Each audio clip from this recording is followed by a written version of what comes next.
حقيقة فيديو مجد جرادات فضيحة البرتقالة، القصة الكاملة وردود الفعل. في لحظة صادمة قلبت منصات التواصل رأسا على عقب، تصدر اسم مجد جرادات محركات البحث بعد تداول مقطع فيديو يزعم ظهوره فيه برفقة فتاة في أوضاع وصفت بغير أخلاقية. أطلق عليه لاحقا لقب فيديو البرتقالة، في إشارة إلى لون الملابس الداخلية التي ارتدتها السيدة الظاهرة في المقطع.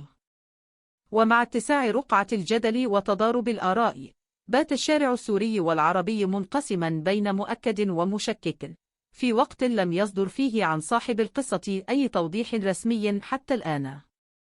فما القصة الحقيقية وراء هذا الفيديو؟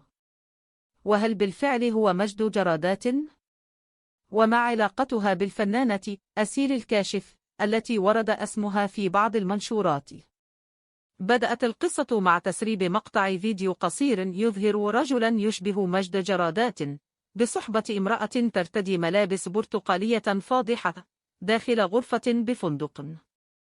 ووفقا لناشري المقطع، فإن الرجل هو مجد جرادات، والفتاة تدعى أسيل الكاشف، وهي شخصية غير معروفة رسميا، لكنها ارتبطت اسميا به بعد الفيديو.